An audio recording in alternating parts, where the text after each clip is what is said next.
Exposed, my son's heartwarming transformation after 7 days of regret led to a life-changing reunion. John never believed a summer afternoon could turn his life upside down. He stood beneath the towering oak trees of Maplewood, his heart thumping to the rhythm of curiosity mingled with rebellion. The smell of freshly baked pies from the diner wafted through the air, but the chatter of the welcoming townsfolk felt distant. Instead, he hungered for acceptance from a group of older kids who had no idea who he really was. So he skipped school. Just like that, he followed them into a world of reckless choices, trading his homework for thrill, hoping to impress. But soon, the thrill turned sour. Guilt crept in, sinking its claws into his chest like lead weights, and the cracks in his friendships widened into painful chasms. For a week, silence ruled his home, where his mother Sarah worked heart and soul at the diner, serving steaming plates with a smile, even as the weight of unpaid bills hung over them like dark clouds. The bond they shared frayed, a storm brewed between them, thickening the tension with every unspoken word. Sarah cleaned tables while John's heart tightened at the thought of disappointing her. He longed for her approval, for the warm embrace they used to share. Every late-night fight for sleep became a wrestling match with shame, as he drowned in regret. How had he strayed so far from the values she instilled in him? Then, amidst his darkest days, a shimmer of hope arrived. Frank, a wise old veteran with calloused hands and countless tales etched on his face, took notice. "You got it all wrong, kid," he said one day, his voice gravelly yet soothing, like the ground beneath John's feet. He shared stories of his own youthful dreams shattered by reckless choices. The only things that matter are love and community. Fame fades, hard-earned respect always shines. With those words, it clicked. A surge of determination ignited within John as he absorbed Frank's wisdom. He decided to face the wreckage of his life head-on and reconcile with friends he had hurt. Could he fix this? Could he make it right?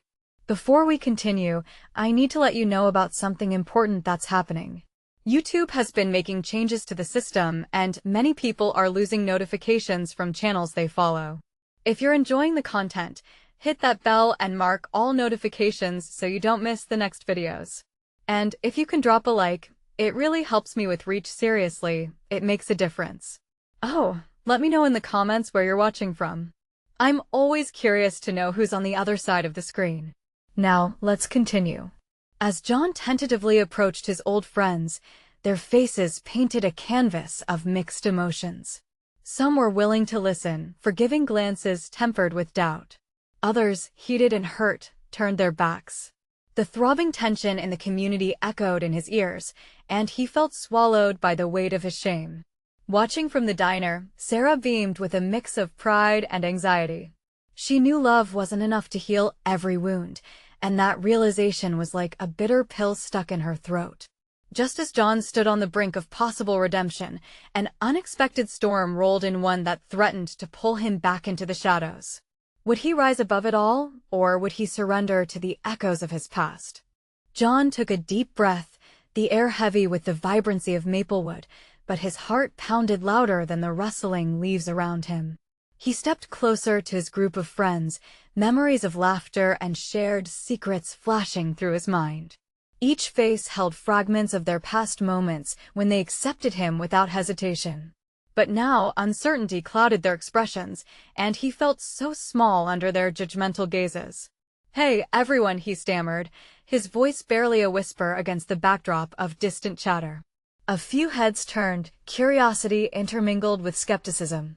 Justine, the one who had been his closest ally, raised an eyebrow, crossing her arms tightly against her chest. "What do you want, John?"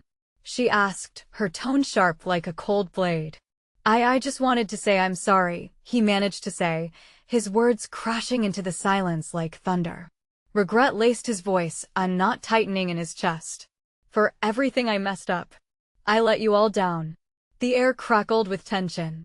Murmurs swept through the group, but it was Tyler, the most outspoken of them all, who broke the silence. "You think an apology fixes this?" he scoffed, anger bubbling just beneath the surface. "You walked away from us. We thought we mattered." Each word hit John like a punch in the gut, and he felt all the wrong decisions weighing him down. He looked around at their faces, so familiar yet so far away. You do matter. You all do. I wanted to fit in, and I thought, his voice faltered, realizing the truth. I thought I could be someone else. Frank's words echoed in John's mind, urging him forward. You don't need to be someone else, you just need to be you. Look, I know I can't undo what I did, but I want to try and make things right. Can we talk? He implored, vulnerability spilling from his heart like an open book. Justine shifted her weight, glancing at Tyler, who was still glaring. How do we know this isn't just a phase? She replied, her voice softer, but still tinged with caution. I guess you don't, John admitted, feeling the sting of tears pricking his eyes. But I'm going to prove it to you. Just give me a chance. A moment hung in the air, thick as syrup. It felt like time paused, the world around them fading into a muted hum. And then, slowly, Justine's face softened. We'll think about it, she finally said, hope flickering like a candle in the dark. As they began to disperse, John felt an unexpected weight lift off his chest. He turned back toward the diner, where Sarah was finishing up her shift, wiping the last table with a weary smile. Watching her hustle, John's heart swelled with admiration. It hit him she had never wavered in her belief in him. Later that evening, they sat together on the porch, the stars twinkling overhead. Sarah placed her hand over his, offering warmth and understanding. You know, it's never too late to rebuild. We all stumble. What's important is how we rise again, she said, her voice steady like the roots of the oak tree behind them. His heart clenched with resolve. I'm going to show everyone I'll make it right. I promise. But just as John's hope soared, his phone buzzed with an unexpected message. A picture of him from his reckless days stared back, the caption cutting deep, the real John. His chest tightened. This was not over. Could he face not just his friends, but the bigger challenge awaiting him? The haunting echoes of his past loomed ominously, ready to snatch away the fragile hope he'd begun to clutch. Would he push through the storm this time, or would he once again be pulled back into the shadows? The stars shimmered above, but John felt anything but bright. The message on his phone loomed in his mind like a thunderstorm ready to break. The real John. A cold sweat trickled down his neck as he considered who might have sent it. His heart raced, each thump echoing the doubt that had begun to whisper in the corners of his mind. As he sat on the porch next to Sarah, the comforting warmth of her hand felt distant. How had he let it come to this? All it took was one photograph to drag him back into that chaotic past he tried so hard to escape. What if they're right? He thought. What if this was just an illusion, and he'd never change? John? Sarah's voice pulled him back. What's wrong? He glanced down at his phone, debating whether to share the image. Instead, he sighed deeply. It's just this message. It's nothing. Her gaze locked onto his, searching. It doesn't seem like nothing. You can talk to me. With a shaky breath, he finally revealed the message. Sarah's brow furrowed as she read the words. That's cruel, she said softly. But it doesn't define you. As her eyes met his, an unspoken understanding settled between them. But it feels like it does, John admitted, his voice thick. What if they can't see past it? What if I can't? Change doesn't happen overnight. It takes fighting against every tempting shadow of your past. She squeezed his hand tighter. You're not alone. You've got me. And maybe next time, when you meet up with your friends, you can show them how much you've changed. Her words lit a spark, but the dread returned like a hammer to the chest when he thought of facing them again. What if they only saw the reckless kid he'd once been? What if they had already made up their minds about him? As if reading his thoughts, Sarah continued, Don't let a picture dictate who you are. Let your actions speak louder. He nodded, though uncertainty still bubbled in the pit of his stomach. Determined to push the fears aside, John stood up, looking out over the neighborhood. It was time to reclaim his story. I think I'm ready to reach out again. I'll ask if we can all meet. Maybe I can explain more. Good, Sarah beamed up at him, her smile melting some of the tension around his heart. That's the spirit. Just be you, and let them glimpse how you've grown. The night air wrapped around him, a gentle reminder that the universe still spun forward. But moments later, adrenaline crashed through his veins. What if he failed again? It was one thing to fight against the darkness within, but now he had to face the demons lurking in his past relationships. With a deep breath, he fiddled with his phone. Texting the group felt like casting a fishing line into a dark abyss, one that could pull him under or bring connection. With trembling fingers, he typed out a message. "Hey everyone. Can we talk? I need to share some things. Please?" As he hit send, a knot twisted in his stomach. Would they even respond? Or was he simply opening himself up to more judgment? Hours crept by as he waited for any reply. Anxiety buzzed in his chest like hornets, but finally, he heard the familiar sound of his phone chiming. His heart raced as he unlocked the screen. Justine's reply glared back at him. "Fine. Tomorrow evening at the old park." The weight of anxiety settled heavily upon him as the reality of the situation set in. This was it. Tomorrow would either be a rebirth or another reason to doubt himself. But John couldn't shake the feeling that he was standing on the edge of a precipice. Would he soar, or would he fall? In that space, he realized something vital. It wasn't just a conversation he was preparing for. It was a confrontation with the truth. And tomorrow, he had to face it. Could he truly step into the light, even when pulled by the shadows of his past? The questions drifted like stars in the night sky, and as he settled into bed, the weight on his chest returned. What awaited him at the park? John woke with a start, the sunlight spilling through the curtains like a spotlight on his turmoil. He blinked at the ceiling, the weight of the day ahead crashing over him once more. It felt like a rock lodged in his gut, the gathering of fears and expectations that he couldn't shake off. Today would define him. He tried to focus on the morning routine, but each splash of water on his face reminded him of the primordial energy that coursed beneath the surface, preparing to erupt. Sarah moved around the kitchen, humming softly, her presence a comforting memory amidst the chaos that loomed in his mind. She served pancakes, and the aroma filled the air, momentarily pushing his anxieties aside. "Eat up," Sarah said, setting a plate in front of him with a smile. She brushed her fingers through his hair as she leaned down to give him a kiss on the forehead. "You need your strength for today." But John barely tasted the food. Instead, he stared out the window, watching neighbors bustle about their morning as if life were seamless. He felt so detached, like a spectator at a play where every character knew their lines but him. "What's on your mind?" Sarah asked, her voice breaking through the fog. "What if they don't listen? What if they don't see me for who I am now?" He finally voiced the jagged edges of his thoughts. The fear that had been festering inside him spilled out. "You'll never know unless you try," she said, leaning back in her chair. "You know Justine and the others, they care about you, even if it doesn't always come out the right way." John nodded, even though doubt lingered. They had a history, a labyrinth of old memories and mistakes that had carved deeper wounds than he allowed himself to admit. The clock ticked relentlessly as time snaked its way toward the evening. He wiped his palms on his jeans, the sweat nearly pooling. Each second felt like a countdown to some catastrophe he was convinced awaited him. Finally, the hour arrived.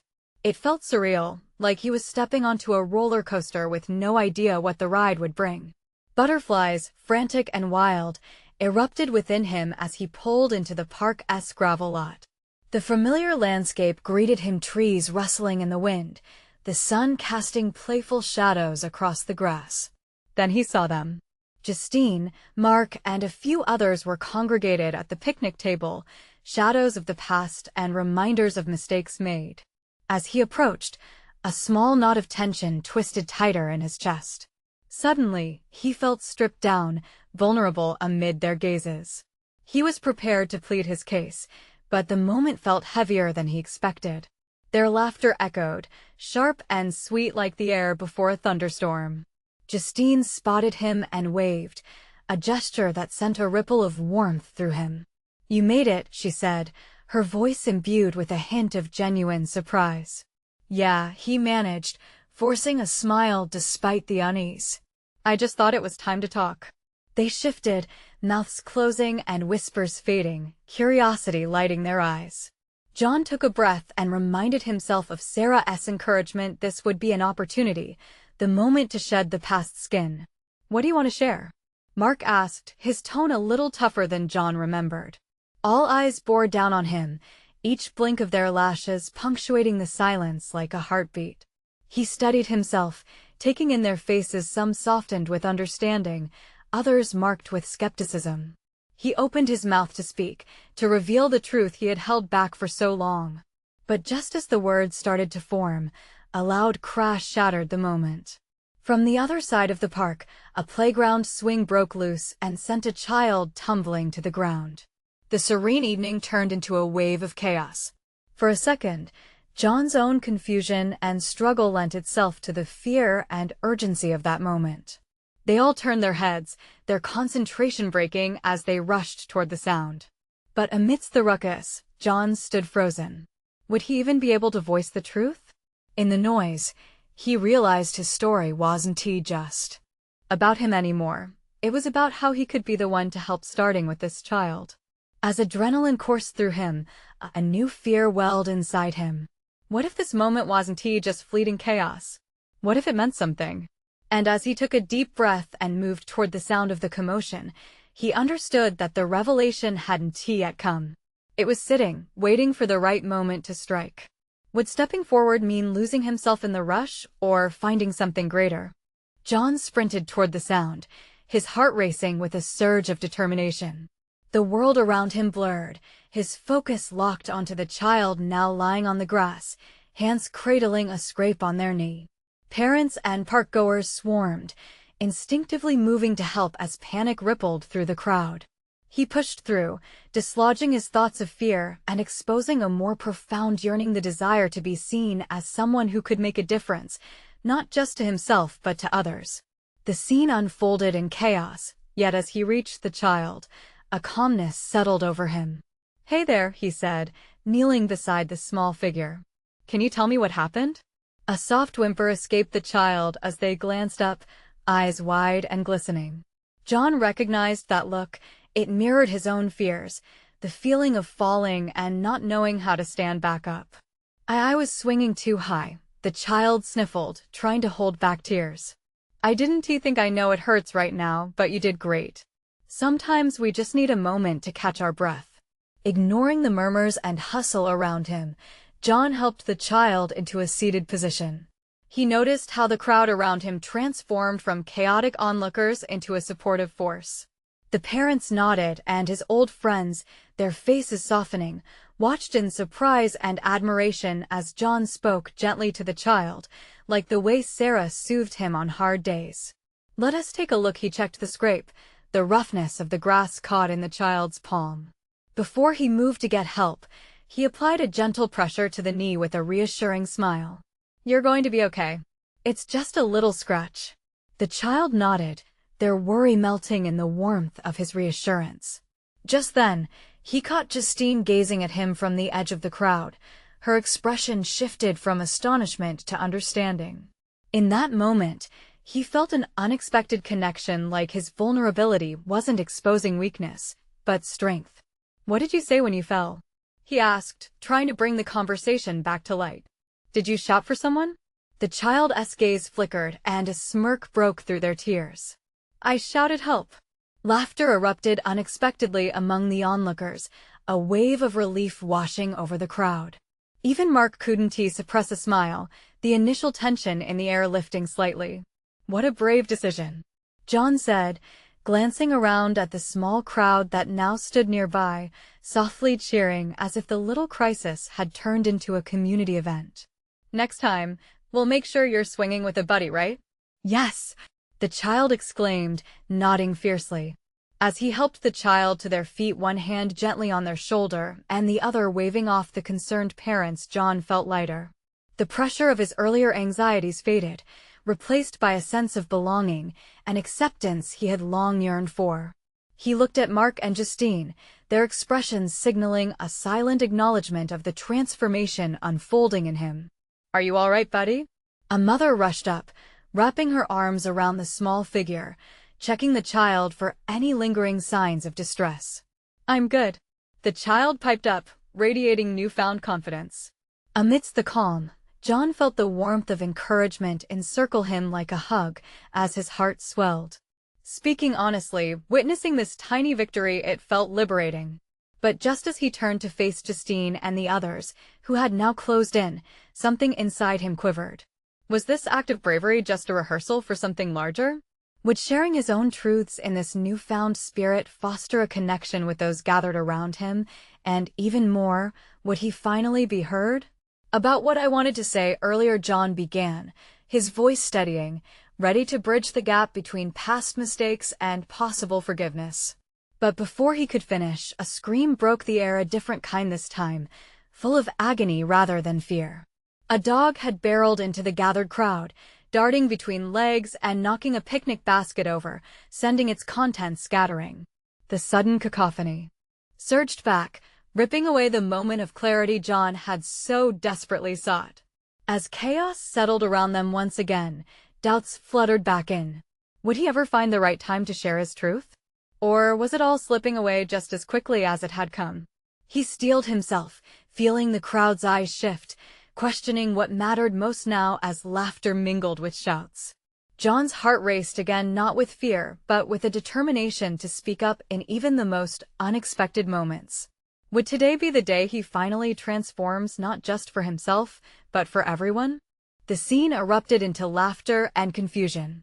Suddenly, a child was chasing after the dog, gleefully exclaiming, "Come back, Barkley," as others tried to collect the overturned picnic items scattered across the grass. John found himself chuckling despite the initial chaos. This moment felt like an unexpected reminder of how quickly life could shift from crisis to joy.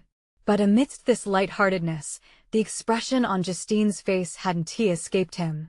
She was biting her lip, her brows furrowed, as if she sensed his internal struggle. It brought him back to the pain he had almost shared with everyone a moment earlier. He could feel it creeping back in. Fear and doubt nipped at his resolve, but now there was a flame of determination flickering inside him, igniting hope that he could finally share his truth. "Hey, you okay?" Mark's gentle voice broke through the rush of sounds. He stood beside John, concern etched across his face. "You looked ready to say something big back there." "Yeah," John replied softly, his heart still pounding in his chest. "Just thought I could talk to everyone. But maybe now's not the right moment." "Sometimes the right moments come at the strangest times," Mark said, nudging him playfully. "Go for it. Whatever it is, don't hold back." John inhaled deeply, the reassuring presence of his friends encouraging him. "You know, I've been thinking a lot about how we handle stuff. The falls and the skin knees, or even bigger things. They can be hard to face alone, but I've realized we don't have to do it alone." Justine's gaze fixed on him, silently urging him to continue. The words flowed out with more ease than he expected. "I've been scared to share my own falls. The moments where I didn't believe I could get back up. There's so much I've pushed down, thinking that if I ignore it, it'll go away. But it never does it?" Her nod was small, but filled with sincerity, and John felt a steadiness in the moment. "I guess I'm standing here, hoping maybe my truth can connect with yours. We all have those days where we fall, and it feels like there's no recovery in sight." As he spoke, the crowd quieted, the playful chaos replaced by a collective breath. It felt as if everyone centered their attention on him, their faces reflecting a silent understanding. "Today I saw a child fall, and they shouted for help." His voice grew stronger, encouraged by the knowing glances and whispers around him. "We ask for help when we falter. So why is it we hesitate to reach out when we really need it?" "Because it's scary," someone from the crowd said, the words filling the air with empathy. "What if nobody cares?" John offered a gentle smile, feeling the warmth of shared vulnerability circle back to him. "But what if they do? What if someone is just waiting for a chance to step in and help pick us up?" The emotional weight hung around them, thick and palpable. Laughter drifted away, leaving just their breaths and beating hearts in the moment. "A dog barreled into our chaos just now, tumbling through our day. We're all a little messy, aren't we?" He chuckled lightly. "But if we embrace our mess, it might just connect us with others in ways we never expected." Justine stepped forward, her expression encouraging. You're right. We all fall. But look at how many of us are here to lift each other. Her words ignited nods and murmurs around them, the gathering resonating with a collective understanding, their walls of isolation beginning to break down. Let us be brave together, John concluded, his words woven with a newfound strength. Just then, the dog returned, followed closely by its owner. It bounded up to John, wagging its tail as if sensing the moment. The laughter and joy returned, bigger and bolder than before. There was a spark in the air, a sense of community forming. Yet in the back of his mind, questions loomed. Would this newfound connection last? Would his courage to be vulnerable inspire others to share their own truths? Or was this just the beginning of an even bigger journey? As cheers erupted for the dog's return, John made a decision. He wouldn't let this moment slip away. He would keep speaking up, even if what lay ahead felt daunting. As he looked into Justine's hopeful face, he realized that today might be the start of something he never could have imagined. But would he be able to maintain this change, this energy, when the winds of fear rustled his spirit again? With those thoughts coursing through him, a determined John dove into the crowd, ready to embrace whatever came next. The afternoon light filtered through the trees, casting dappled shadows on the ground as the picnic buzzed back to life. John felt a warmth creeping into his heart, something he hadn't experienced in a long while. The noise of laughter and chatter wrapped around him like a comforting blanket. Tension that had been sitting heavily on his shoulders began to ease, and for the first time, he felt truly present. Hey, can you believe that dog? Mark laughed, pointing at Barkley, who was now chasing a frisbee the owner had thrown, oblivious to the earlier chaos. It was contagious, watching everyone's spirits lift. The earlier heaviness started to dissolve like sugar in warm tea. Justine sidled up next to him, grabbing a chip from the picnic spread. You were amazing, John. Really. I think you just opened a door for everyone. Her eyes sparkled with admiration. Thanks, he replied, feeling a rush of gratitude for her support. But if anyone's brave here, it's you. You stepped right in. I saw you connect with that woman earlier, the one with the baby. You made her smile. Justine shrugged, but the blush in her cheeks told another story. I guess we all have our moments. Just yours was a lot bigger. He felt his heart race for a different reason now. The challenge he had put forth wasn't just for himself, it was for everyone gathered here. He realized that they were all wrestling with their own falls, their own messy lives. Let us play a game. A voice from the crowd shouted, snapping him out of his thoughts. A wave of enthusiasm surged through the group as someone proposed a classic capture the flag. Kids squealed and adults laughed, the chaos sparking to life again. Count me in, John said, the familiar thrill of playful competition invigorating him. As they organized teams, he felt a sense of connection radiate among the group. Friends he had known for years and strangers he had just met all joined together, laughing and strategizing. It was a reminder that moments of joy could arise from sharing space, sheltering each other's burdens for just a little while. Justine picked a spot next to him, eyes glinting mischievously. You ready to take this flag down? Ready as I'll ever be, he declared, adrenaline already pulsing through him. The game spread into motion, shouts and cheers filling the afternoon air. John sprinted, lunged, and dove, surprising himself with how alive he felt. Every breath was filled with laughter, the worries of tomorrow fading with each quick step. But just as he grabbed hold of the brightly colored flag, a stumble caught him off guard. He felt the ground rush up to meet him, the concrete reality of his earlier fears rearing its head. John. Justine's voice cut through the laughter, concern knitting her brows as she reached out to help him up. Are you okay? He lay there for a moment, breathless not from the spring of the game, but from the sudden sting of vulnerability. Despite the playful atmosphere surrounding him, that old fear reemerged, whispering doubts back into his ears. I'm fine, he panted, thankfully accepting her hand to pull him back to his feet. But the stumble had shaken him more than he expected. The laughter sounded distant, and he could feel the tangle of emotions inside him once again. Could he really open up? Would people still stand by him if his struggles were flung out into the open? Just a little dirt, he said, trying to mask his unease with a laugh. But even as he spoke, he caught Justine's probing gaze, the concern now replaced by gentle understanding. Sometimes we fall, but it's about getting back up, right? She replied softly, her voice a lifeline in the midst of his uncertainty. With renewed determination, he nodded. Right. It might take a little courage to stand back up every time, but I'm getting there. Just then, another player threw a wild pass that sailed over their heads, breaking the awkward moment. Laughter erupted anew, but John's heart thudded with the truth of what they had just spoken, solidifying the connection he felt with her. As the sun began to dip toward the horizon, painting the sky in shades of orange and purple, John took in the scene around him, the joy, the laughter, the camaraderie. Could this be the beginning of something deeper? Could he share his truth without fearing the fall? With a smile, he made a silent promise to himself. He would lean into this new connection, knowing that whatever came next, he wouldn't face it alone. But in the back of his mind, another thought lingered like a shadow. Was he truly ready to dive deeper into his truth?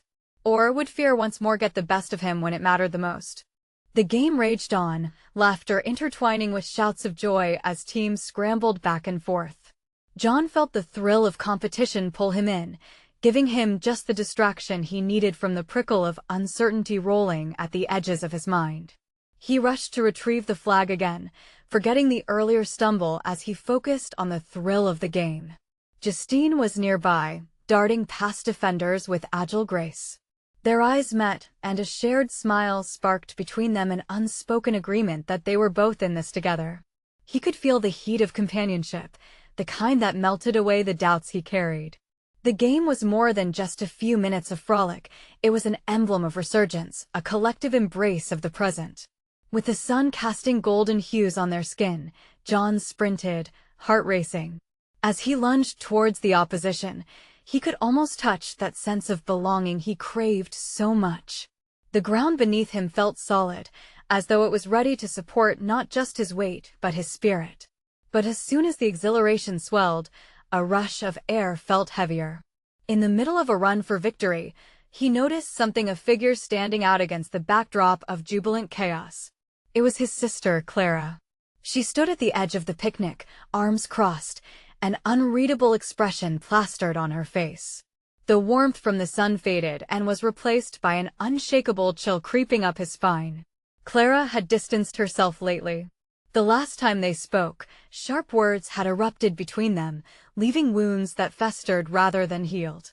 He hadn't expected her to come today at all. John. Justine's voice called, jolting him out of his thoughts. She gestured him back towards the game, her eyes lighting up with fervor. He forced a smile, pushing down the anxiety that swelled up within him.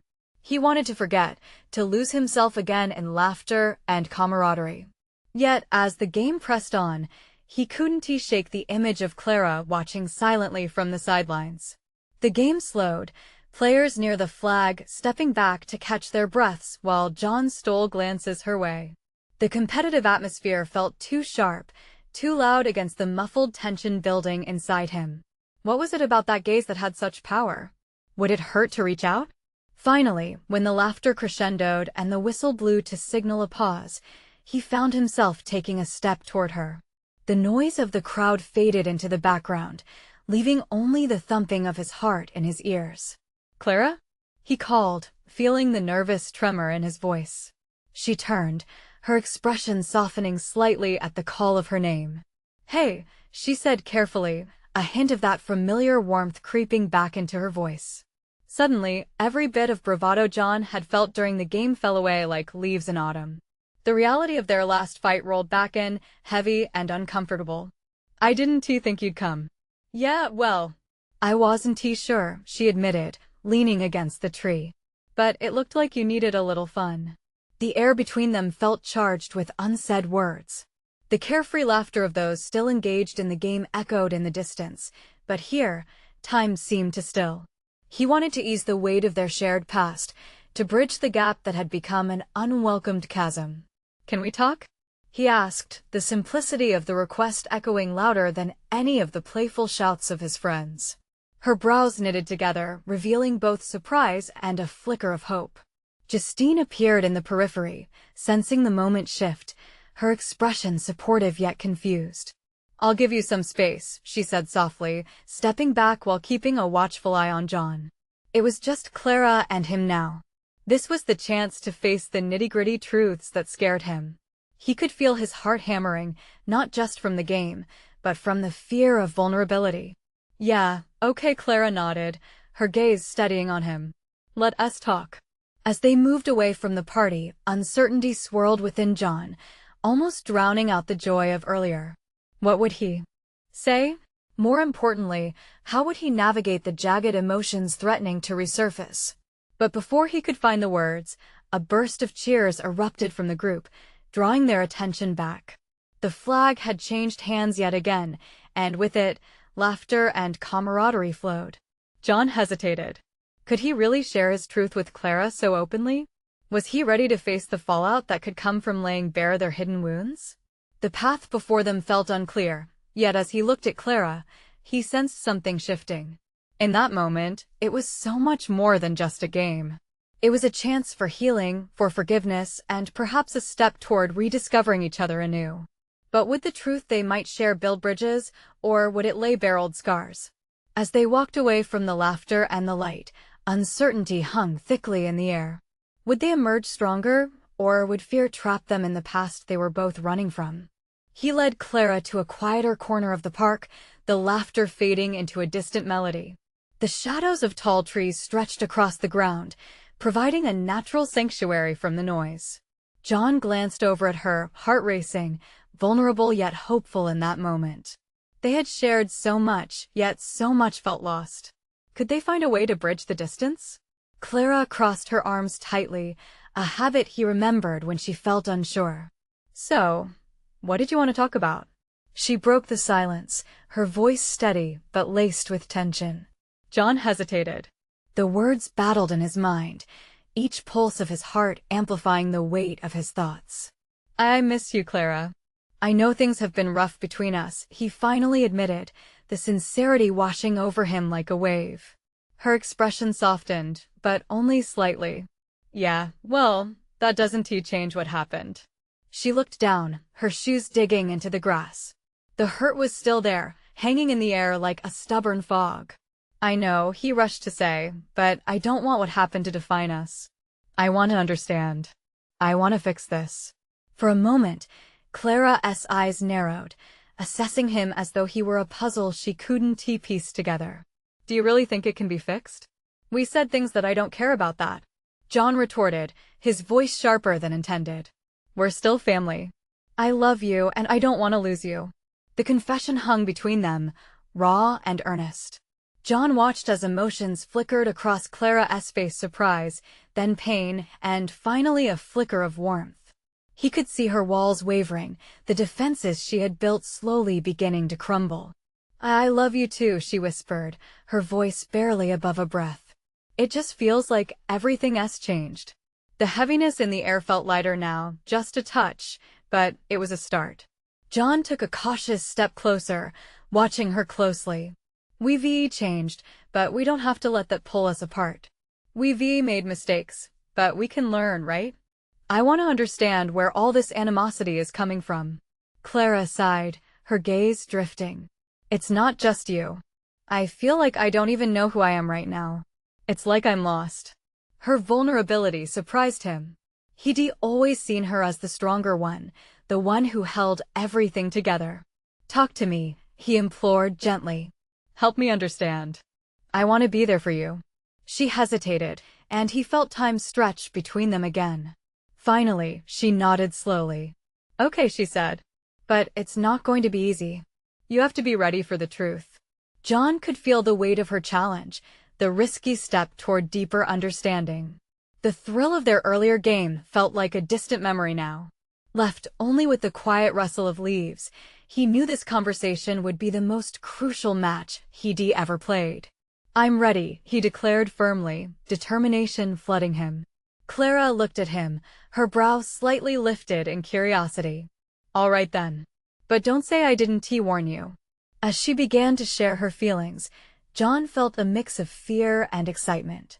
He realized that every truth unveiled was a chance for healing, even if it meant wrestling with the past. And as Clara's words tumbled out, the reality of their shared struggles unfolded like a story neither of them had fully understood until now. But in the middle of her confession, a sudden noise from the picnic caught their attention, a shrill scream followed by gasps. The laughter dissipated, replaced by a wave of urgency. John turned just in time to see panic erupt among their friends, an awareness dawning that something was wrong. "What now?" Clara asked, urgency taking over her calm demeanor. His heart sank as he noticed the commotion growing. "I don't know, but we need to see what's happening." With concern etched on their faces, they moved toward the crowd, uncertainty creeping back in. What had interrupted their moment? What danger loomed just beyond the laughter that had filled the air moments before? The game was far from over, and suddenly, they were both on different fronts of a completely unexpected battle. John hurried toward the source of the commotion, his heart thumping wildly. Clara was right on his heels, her fear palpable as they weaved through the concerned crowd. He could hear hushed whispers, gasps, and the anxious shuffle of feet. As they approached, the scene unfolded in frantic clarity. A little girl, barely 6 or 7, had tripped, tumbling onto the pavement. Scrapes marred her knees, and tears streamed down her face like a river of distress. John felt a pang in his chest. The world he had just stepped into, a space of connection and understanding, suddenly erupted again in chaos. "Give her space." A voice called out as parents guided their children away. John instinctively knelt next to the girl, his focus narrowing to her pained expression. He remembered how it felt to be hurt, both physically and emotionally. "Hey there, you're all right," he said softly, his voice steady but gentle. "What is your name?" The girl looked up, eyes wide and stricken. "Lily," she choked out between sobs, a quiver in her lip. "Lily," he echoed, trying to soothe her despair. "You're really brave. Falling happens to everyone, and I can tell you just had a bad moment. What if I can't get up?" She whimpered, glancing down at her scraped knee. He felt a wave of compassion wash over him. "You can, trust me. You just need a little time and support. Just like I needed yesterday. Like we all need," he said, glancing back at Clara, who watched closely, her eyes glimmering with something between concern and admiration. "Can you show me that brave face again?" he continued, a smile creeping into his voice. "You look like the type of girl who can bounce back faster than a rubber ball." She sniffled, wiping her nose on her sleeve. Her eyes fluttered and, for the first time, a flicker of hope emerged. "Like a superhero?" she asked, a spark igniting in her expression. "Exactly." He grinned at her. "You're a superhero. And superheroes always have their team behind them. We're all here to help you." As help arrived, parents knelt, offering comforting words. John stepped back, letting the adults take over, but not before glancing at Clara. She stood there, looking at him with renewed pride and appreciation. "See? This is what it's about, being there for each other," he said, rising from his huddle with Lily. "Even when we fall." "I'm impressed," Clara admitted, her tone lightening amidst the seriousness of the moment. "You've really changed. Maybe I'm just starting to truly see what matters." He took a deep breath, the air swirling with understanding. His moments of vulnerability just kept connecting him with others in remarkable ways. Once the immediate crisis settled, John and Clara found themselves next to the refocused crowd, the sense of community rekindled. Laughter and encouragement replaced fears, and John felt the warmth of the moment enveloping them. "Shall we go back and finish that picnic?" Clara suggested, her smile tentative but genuine. "Only if you promise not to sit on the sidelines this time," he teased lightly. "You're part of the team." As they walked back, Clara seemed to carry less weight on her shoulders. The earlier tension lifted, replaced by something new: understanding. Justine and Mark were waiting, their relieved faces inviting them back into the fold. John felt the comforting embrace of friendship surrounding him. "Things are better now, aren't they?" Mark remarked, glancing from John to Clara, an unspoken respect shimmering in the air. Much better, Clara agreed, her voice steadier, more assured. As the sun dipped lower in the sky, dusk painting a canvas of oranges and purples, John felt the weight of the days. This was their moment, a weave of experiences, past grief, and healing. The picnic had transformed from a simple gathering into a shared journey of rediscovery. "Let us gather everyone," John said, hope swelling in him. "I'd like us to share something." He stepped onto a low stone wall, gaining a little elevation, drawing the crowd's attention. "Can I get your attention?" he called, his voice steady and strong. The murmur of voices quieted, all eyes trained on him, familiar, unknown, and together in this moment. "I know today has been filled with ups and downs," John started, glancing around at the faces reflecting uncertainty and trust. "But time and again, I've learned that the real strength lies in vulnerability. We all fall, and sometimes it hurts, but we have the power to rise and help one another. It's how we rebuild and recommit to the love that surrounds us." He locked eyes with Clara, then continued, "So let us promise to be there for each other, not just in laughter, but in truth and healing. Together, we are stronger. And every time we look at each other, let us remember we're capable of greatness when we support one another." Cheers erupted from the small audience, laughter and clapping turning the moment electric. John felt the connection expand, each cheer buoying his spirit.